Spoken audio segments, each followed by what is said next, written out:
Hit it.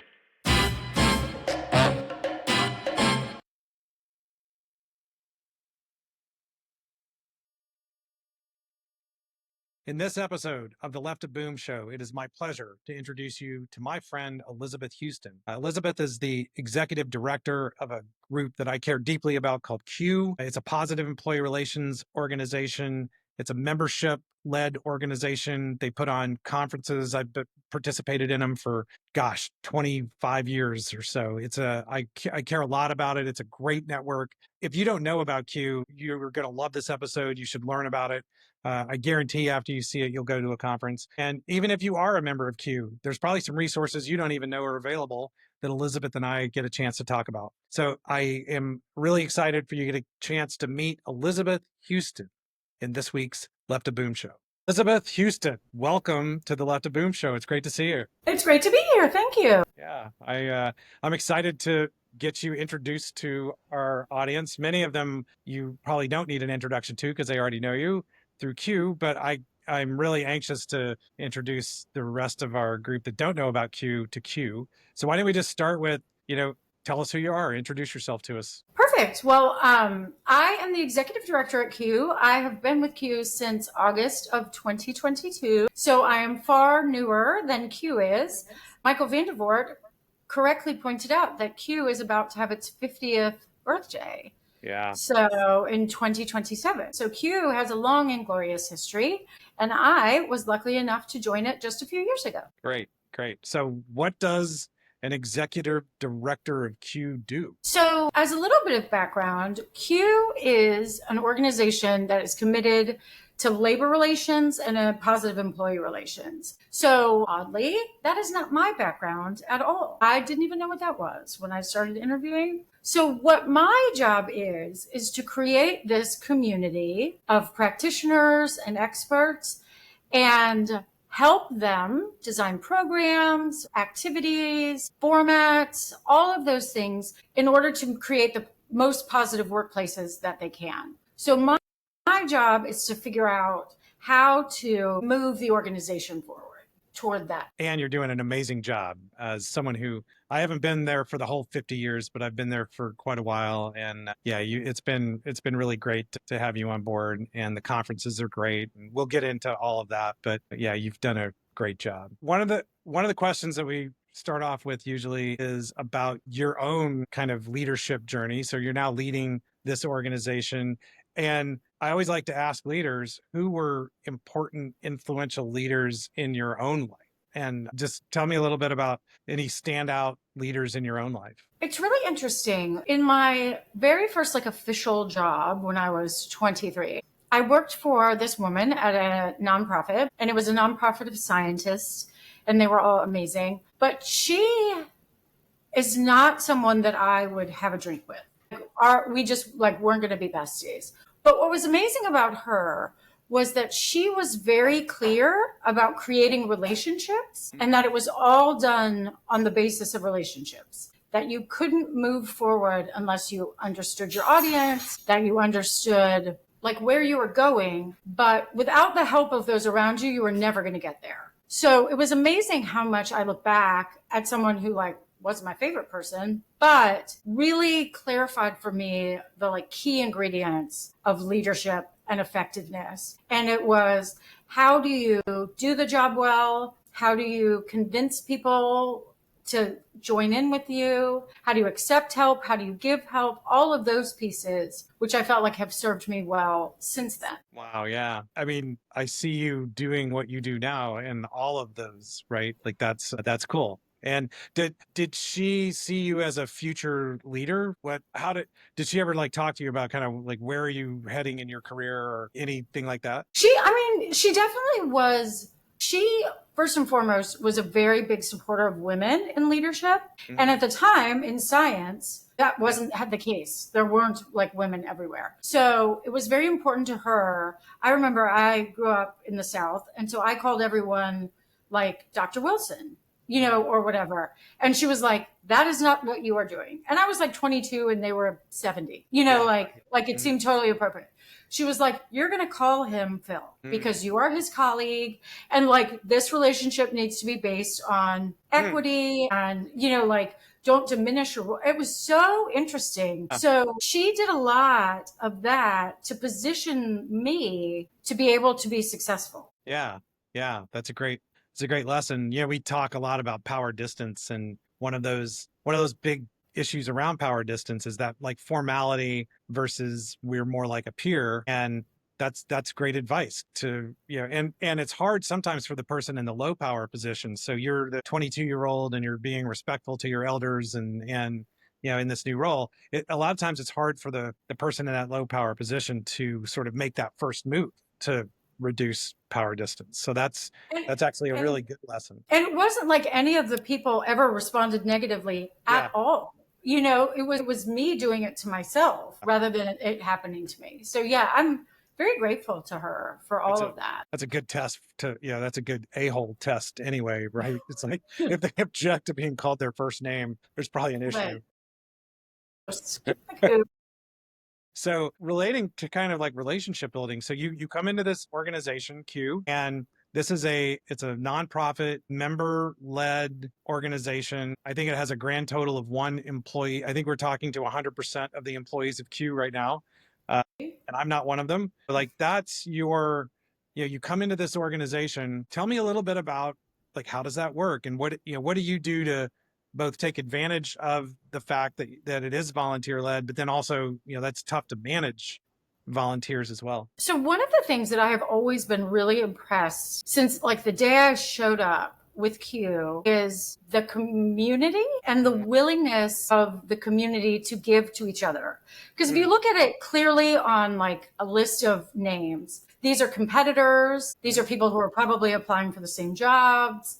Like this is like, you could be like, there could be a lot of side, and there could be a lot of that happening. But what I found in this community, and really from the very first time I met anyone, was that everybody feels like they're in it together. Like everyone's willing to share their expertise. Everyone is willing to like help a fellow along. They're just all so committed to what Q is about that they really make sacrifices to support each other. My first interaction with Q I was only 9 weeks deep. So I felt like I was getting my first report card. I'm like, I'm one quarter in. And that's exactly what I found, was that this was a community of people who were there to make workplaces better. And if they knew it, then they were going to tell it to you, which is really, I think, more odd than you think it is. Like even in the nonprofit community, everyone's not coughing up everything they have to make your job easier, So I really have been impressed with the community that, has been built over 50 years. So it's been easier for me to rely on people. I came in with like the only thing I knew about unions was like Norma Ray, that was my whole visual. So I've had to learn and call people and say, all right, I don't understand what's happening. Lay it out for me. And people have been so generous in what they know, including you, Phil Wilson. And so they also do it equally to each other. So I find that one of the most charming pieces and valuable pieces of Q. Yeah. Well, you also bribe people with M's. How many pounds of M's were consumed at the last conference? Oh my God, it's disgusting. It's like, I want to say it was like 30. Or something. I had 28 pounds, maybe 28 and a half pounds in my, So if you are thinking about going to a Q conference and you like M&Ms, like it is your huckleberry. Exactly. This is totally your gig.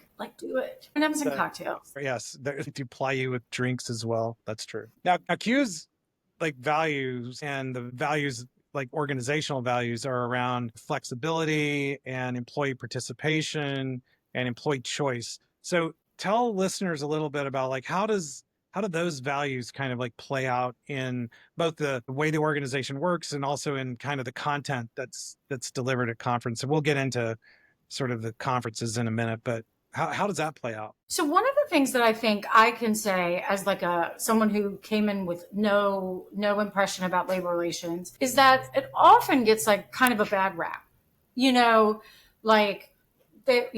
they're anti-worker, all of that. And Q has been very intentional. I only can comment in my time, but we were very intentional about defining, like, why are we here? And the reason, without dispute, that people come to Q is to listen to employees, to engage employees, to create employee value, and all of those values. So also to educate employees, to allow employees to make informed decisions instead of ones based on misunderstanding or just not enough information. Last thing they saw on TikTok. Exactly, right. So Q just lost a member of their community, Peter List. And one of the things that everyone said about him is that he was just committed to truth. And I feel like that is true of nearly everyone that I work with at Q, is they are committed to, like, telling employees the truth and finding out what is true to the employee. What is actually happening here? What is the truth of this situation? And then finding ways to compromise and, make informed choices and keep the business running, but also serve the employee, which is a tricky bit. I don't think anyone who comes to Q has an easy day job. But I have been so impressed. So the flexibility comes into the compromise, the commitment to truth, is the fairness, all of that feeds itself. And I think that helps fuel Q's mission, because those are the same, the volunteers take what they're doing in their day job and they bring it over. They find areas where people aren't properly informed or don't know what they're doing, and that they share all of those truths with each other. Yeah. I mean, you already started with this, but to me, so I've been around Q like 25 years plus, so a long time. So when you were 8. Right. Oh no, you could tell I've earned all these gray hairs. That you talked about the community and the network, and to me, the greatest thing about Q is that part, right? Like the people that would say, like, you don't care about working people. You should see the amount of time and energy and the conversations and hey, my company is struggling with this. How do you guys handle things like that as a way to make our workplaces great? It is a bunch of people that are totally committed to what we call extraordinary workplaces, but to have excellent places to work, and constantly just trying to sharpen each other's game and figuring out the best ways and new ways and different ways to think about how can we engage with our team. Like that at its core, to me, is what it is all about. And there's different ways that it gets handled, but like that to me is just that network of people who really care deeply about creating great workplaces. Like if you care about that, like this is your community. Absolutely. And I think what is often overlooked is, it's like parenting. Like, wouldn't it be great if we always knew the right answer and we were just choosing whether to do it or not? Yeah. Like, that is not what this is about. What the members of Q are striving to figure out is, what is the best answer? What is the best answer for this part of my community? What is the best answer for this part? Because it isn't, is the company choosing to do the right thing or the wrong thing? It is, what's the best thing, or what's the most effective thing? So it's a complicated question. So the ability to dive deep into those questions and discuss with your, peers and colleagues who are probably struggling with the same questions is such an asset to being able to get to the right answer. If it was something you could learn, like, from a book, not that books are bad, I'm sure they're all wonderful. Try Phil Wilson's books. Let me recommend The Leadership. But like, if it was that simple, just, am I going to do it yes or no? Then anyone can do it. But that's not the questions that we're finding. It's, are we getting the right message? Are we listening well? Are we actually hearing what they want to say? Are we, it's all of these really complicated things. And so to be able to bounce ideas off people in your industry, off people with your demographic of employees, off people who have just been on the journey is such an asset, and one that can't be replaced. Yeah, I totally agree. Let's talk a little bit about Q members and, who are the members and not, we're not naming names, but what type, what what types of companies, what industries, what, tell me a little bit about that. So Q is interesting because everyone's always like, so can I join? And the answer is kind of, because our members are actually companies, but the people who represent those companies at Q are typically the people directly involved in labor relations, employee engagement, and positive employee relations. The companies that join are exceptionally broad. We have companies that have 40 people. We have companies that have 400,000 people. We have companies that operate in one city. We have companies that operate all over the world. We have companies that you use the name of their company, like Kleenex, and there's companies you've never heard of and you probably never will. So it's such a broad array that I think it brings diversity of ideas and diversity of solutions. We've had a couple of companies join. I'm like, that's kind of an interesting gig you have going there, because like it would never have occurred to me to even do that. Yeah. And then you have like giant ones that I visit every day.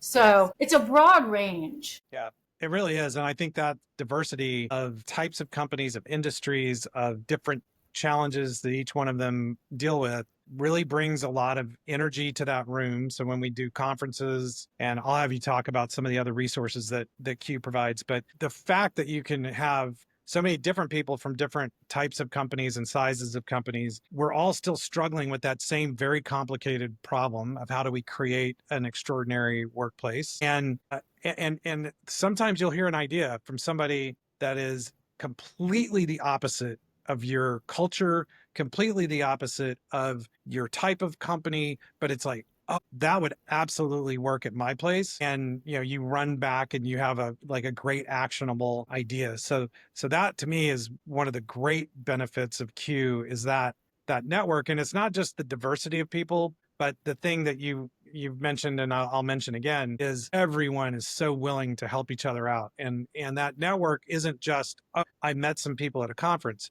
These are people that you can literally pick up the phone. They will talk to you. They will give you whatever experience share that they have.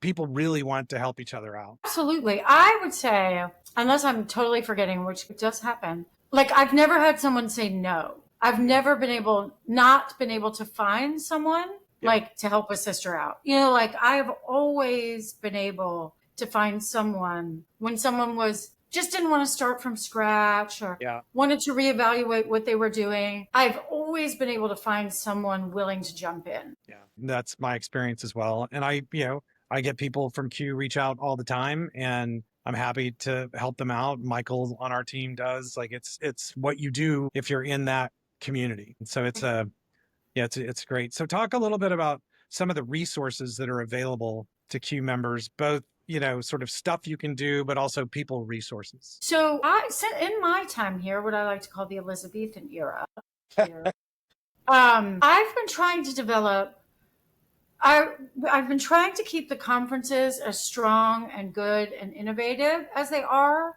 but I've also been trying to maximize a member's ability to connect with each other. Because as we've said a million times, like I think that's where the best things happen. So on the knowledge building side, there are, nearly monthly webinars on a variety of topics. There are semi-annual conferences. There are now summary documents you can reference. So there's a lot of like knowledge-based information. We have also moved forward in how people can connect by creating ongoing discussion groups. So everybody gets on and starts sharing. Like it's absolutely member-led activity. We've just begun guided discussion groups where they're very intentional on certain topics, so that you could take one topic and say, all right, this is how 4 people are doing, or this is how some sort of information gathering. We also have an online community where you can post a question or find a friend. And what we've recently started doing is collecting, I'm saying demographics, but I mean it about the company, so that if you're in a specific situation and you would like to speak to someone who is a peer group, you could find that person. So like you'll be able to sort contacts by industry, what unions they interact with, what percentage they are unionized. Because there's sometimes when you need someone if you're in a, like, if your organization is like 50-50, Yeah.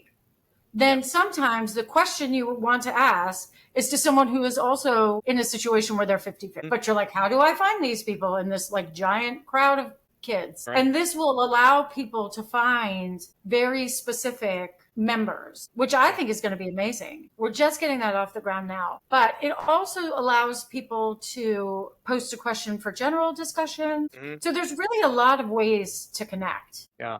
And then other resources are, there's these expert panels that you have. Why don't you talk a little bit about those? Which I totally should have thought of as I am looking at your face, Phil Wilson.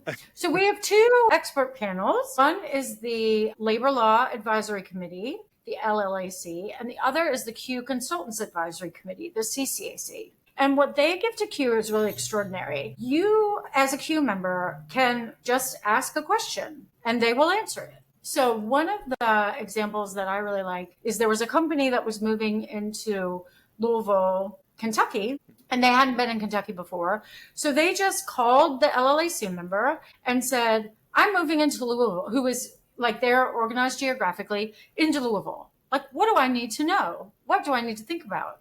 And without charging them, without having to secure his relationship, he gave them some points to consider, which is amazing because that's like what he knows. The consultants are also very similar. If you have a question, they will help you figure it out. If you just need 30 minutes of someone who knows better than you, you got it. Pose a question. So those are also resources that I just don't know how else you would find. Yeah. And at the risk of sounding like I'm, tooting my own horn, this is a curated group of people, right? So this isn't just, nothing against SHRM, but like this isn't like a giant conference where there's tons of, consultants and lawyers roaming around that, you don't, yes, you could ask them for advice and they'll give it to you, but you're not, how sure are you that it's the best advice, right? Or the best experience share? This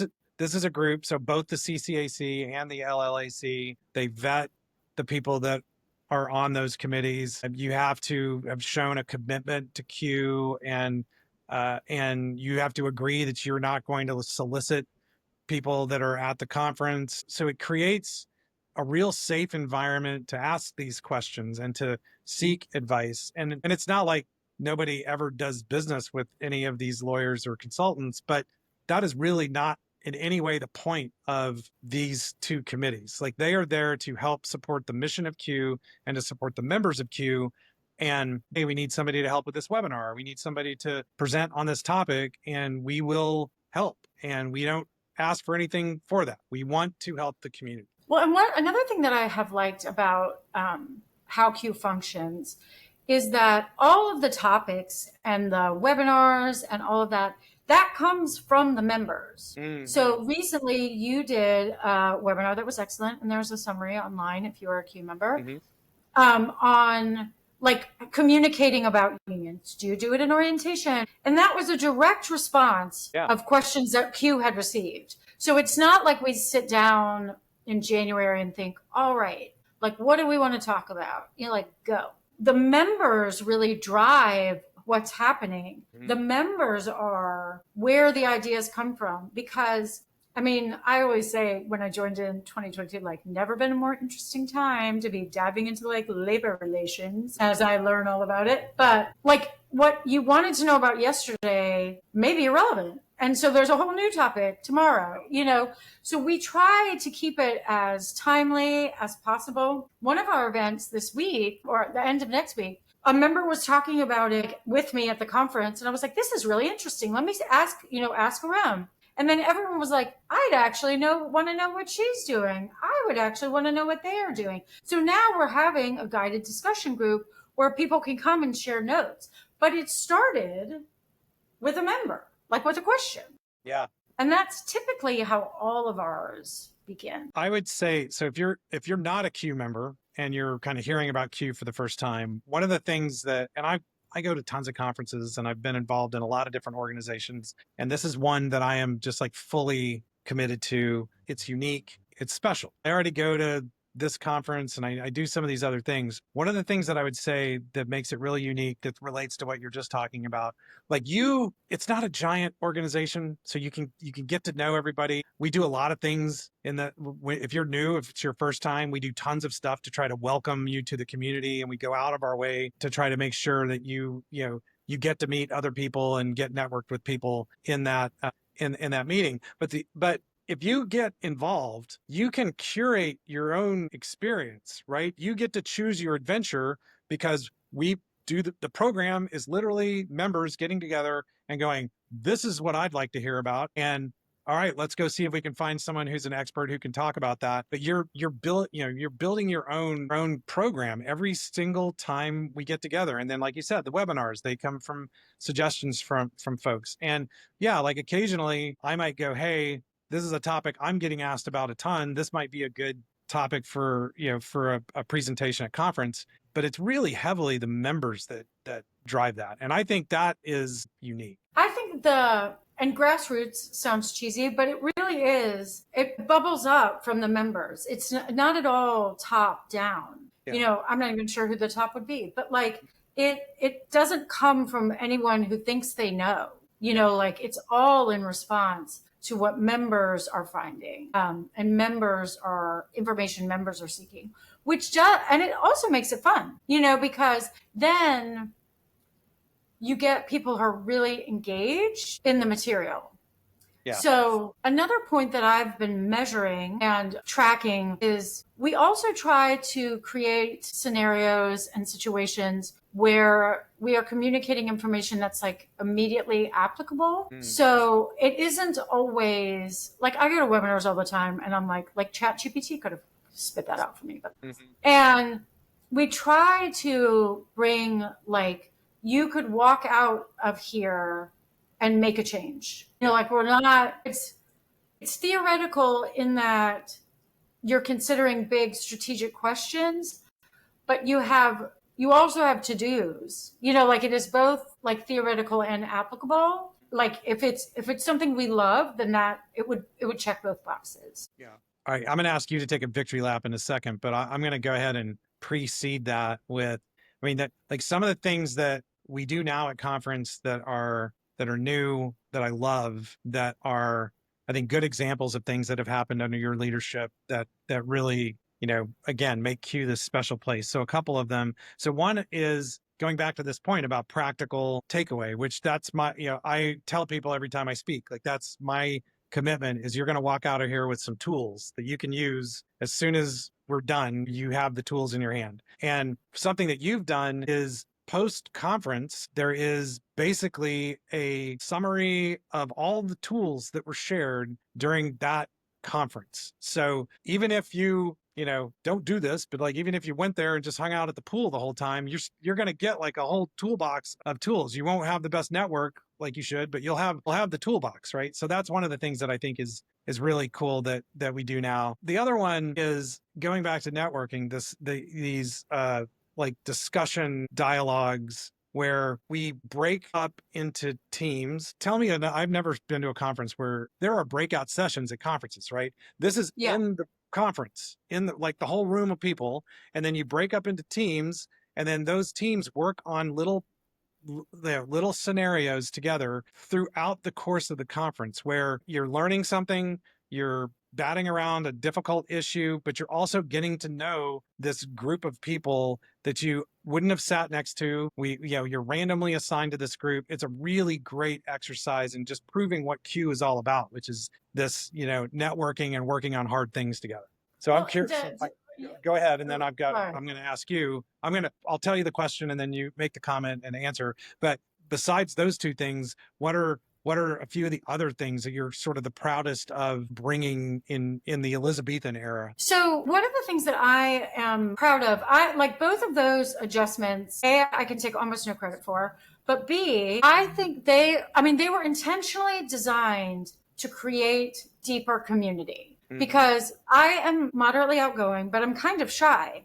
So like if you put me in a room with 120 people, like I'm going to meet 4 and they're going to be the ones sitting right next to me. And then only 4. But the decision dialogues were actually designed to be kind of uncomfortable. So like if you came with a group of 12, not a single one of those people are going to be in your group. And you stayed with the same group so that you would at least have 10 or 12 people that you knew you had solved problems with, you had interacted with, making it easier than when you're having a cocktail to be like, oh, there's that kid from my group.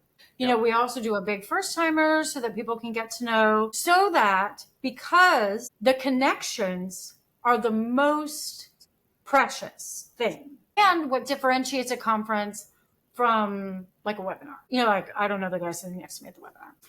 But we have, I think what I am most proud of is extending that community building outside of just the conference into the industry discussion groups. We're developing like sub-industry discussion groups. So there's like an aerospace discussion group where they get together and talk about all the things. We're creating a like small box retail. So not like grocery stores, but like little stores at the mall is how I like to think of it, where their issues are, they're like, they have a staff of 8. So like 50% of the block is 4 people. Right. You know, I mean, that's a different issue than one that like a big box store is having. So those kind of connections are the thing I think I am most proud of. The growing and creation of those like long lasting connections in both the conference setting and outside of the conference. Right.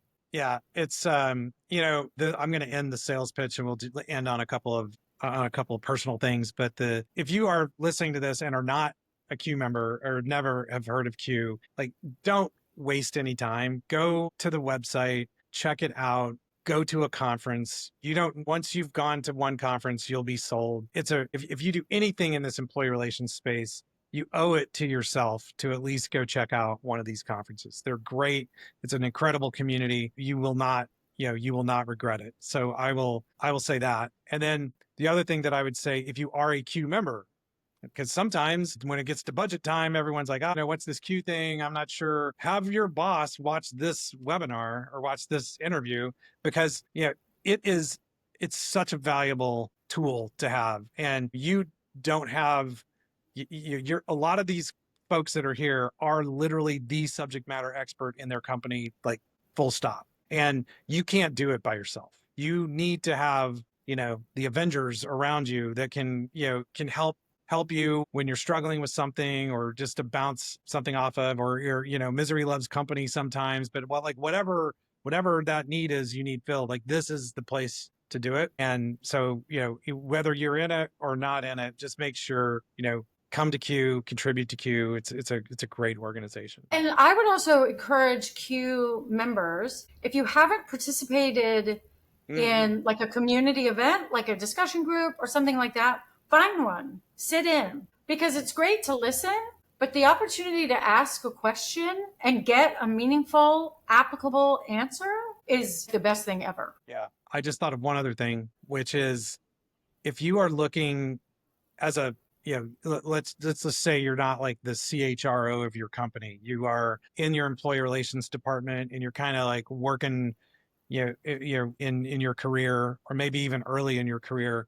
Let me also offer you this. And I can, I'm thinking of people right now and I love this about Q, but it's a volunteer organization. And if you sort of like step up a little bit, you will become a leader, and then you will be networked with a bunch of other leaders who are going to be great to have in your network, are going to be great people to learn from, to be mentored by. There is a huge benefit to that, like your own personal development as a leader and personal development as somebody who is important in an organization. This is a great place to learn that and get reps on that, even if you are not that person in your own organization. Because that's who runs it, right? Right. We have tons of opportunities for that. We have, I would say, a really good balance on, you can be part of the member services committee, which is what puts together like the programming. You can be part of the conference committee. You can be part of the members committee. And what you do there is we try to create a good balance between the sort of super senior and like fairly junior, because you need all of the voices at the table. You need someone who's going to be like, what are you even talking about? Like that doesn't even make sense. Like that's dumb. Who is, like from a more junior perspective. And then you need someone who's like, oh, like, so we really have places, no matter how long you've been in the game or like what part of the game you're in, we have a place for you to pitch in. Right. Okay. So let's have some fun. What's your, first of all, your conference bag? Like what is like your must take item when you're going to conference? Okay, so number one, I'm like the least organized person ever. So the fact that I would ever have like the same thing in my bag is probably unusual. But sadly, it's either in my bag or as close, like within 2 feet of me, is a diet soda of some kind. I think it might be an addiction. I think I need a help program. We used to have a sign at my house that was like X number of days without a diet soda. My current record is like 12 minutes. Killing it. Killing it.